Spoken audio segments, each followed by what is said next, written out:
really delighted to be hosting an event for the Limerick Literary Festival.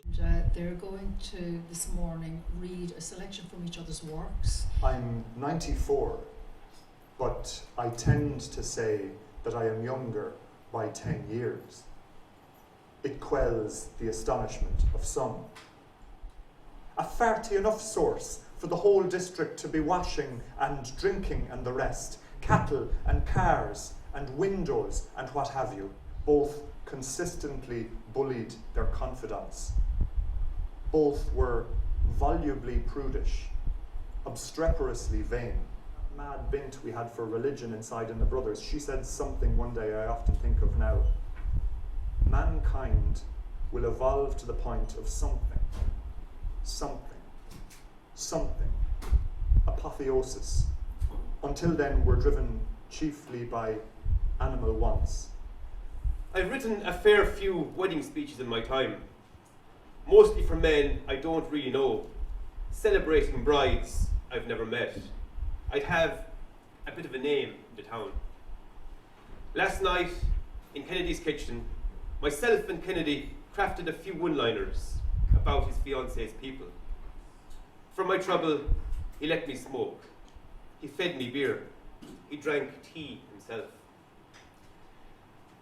Kennedy's looking forward now to standing up at the wedding table in that furnace of popularity. If he gets it right, he'll smoothly praise the mother-in-law's cooking. I've left him a few ideas on evoking her worried genius. He'll go on to tackle the father-in-law's austerity with a GAA jibe. But the issue of the bride's beauty needs some work. And we watched the waves in the westering sun until the blood-red sky fell down across the water and stretched itself along it.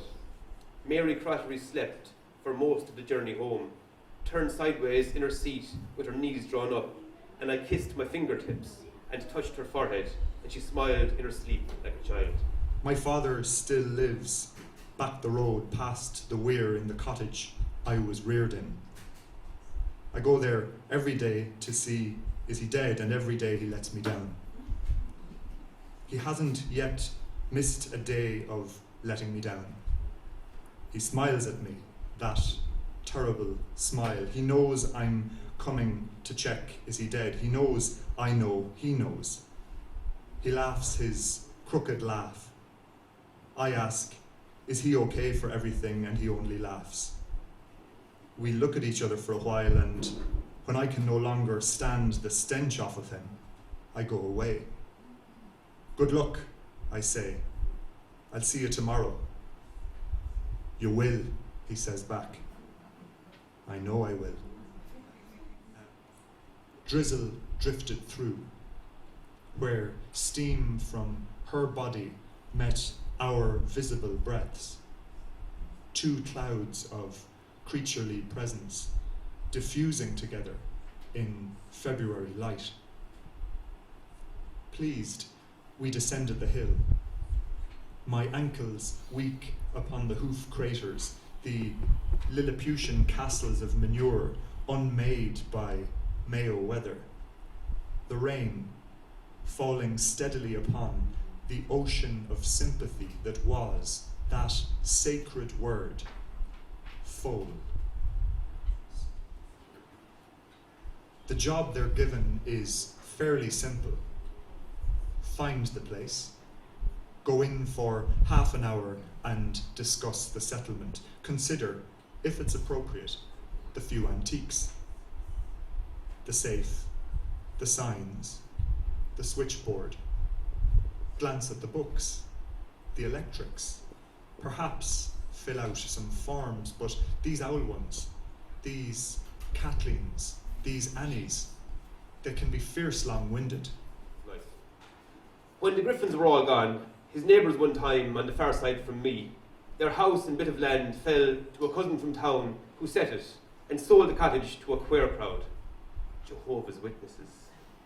They came to his door one time and frightened him with their litany of certitudes, the things that were going to happen to him, and not one thing could he do to save himself unless he was born again.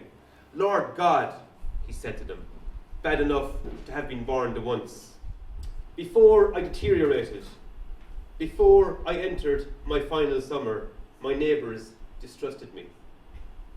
In the evenings, I'd stand smiling in my doorway, listening to the moi, amused, though I never expressed it, by how readily the pictures and predictions came. The humble, elongated decades had refined, I suppose, my gift for reading the weather in the trout-convolving voice of the ford at nightfall. It was in my throat and in my stomach, that apparatus for receiving and reckoning the elements, the sense of what the mindless Atlantic might steer onto the farms. Of evil. You know, we're all capable of evil acts, and if evil acts become a normal day-to-day thing, the evil nature of them is forgotten by us almost. But it is, I know that story kind of, I don't feel right about it, to be honest. No, well, I think it's wonderful because I think, as you said, normal people like go out there and do normal business and they're nice ones, but they can the whole dark side. Of course, yeah. It's such a it's fantastic. As well as all your other work. That's that. And the other one was, it's a long, long time since somebody exposed the workings of a sonnet to me, and I was really taken out of my sort of focus on the sonnet. And the other thing that came from the readings was the notion of filtering. You know, you talk about watering and filtering and everything, and that the writer is, both of you're so keenly observant in your different ways, and then that you take all of that, that you hear, that you observe, and filter it for us through your very special talents and present it to us. And I wanted to say thanks. I was described as oversensitive by myself as a teenager. I mean, it's really only looking back that I can see that there were important experiences at that time in my teens that have led to me keeping going. I've heard writers declare, I write what I have to write. Whatever comes out, and there is no consequence for me. The art is the art. And it's a bit precious, to be honest, you know.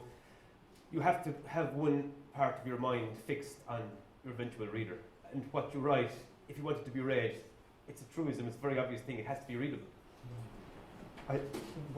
What you say about the experience this morning and been taken out of yourself and into a kind of a reflective space, that strikes me as hugely significant in terms of the way that I think it's not easy to, in a broader sense, it's not easy to defend the arts. It's not very easy to stay very long in the argument for it. But I personally, when I write, I think as the reader that I am, in a sense, and that involves a faith in the nourishment that comes from good writing. And in part, I look back as well, my first encounters with poetry in particular, and that great excitement, and the way in which, for reasons that I don't understand, it has shaped my life. And then the other thing that I would say about an audience, public reading has been very, very important to me personally. It's a great way to test a poem or a work in progress. I'm sure Donal has found the same. There's something about standing up in front of a gathering and maybe keeping in mind the kind of things that you're saying. We're all leading in our own way challenged and complicated lives outside the space that we've been in for the last hour or so. Can I just say thanks so much to you all for coming. It was really kind of you to come at 11 o'clock on Friday morning to hear us, and a great pleasure to read here in the library. Thanks a million to Mike and to the library, and to the Limerick Literary Festival, of course. And at 11 o'clock on a Friday morning, it is lovely to get into that reflective space. And also, it's just like the verbal artistry that you both have in getting us there, and it's just really good. And thank you all for coming in this morning, and we look forward to seeing you at the remainder of the events.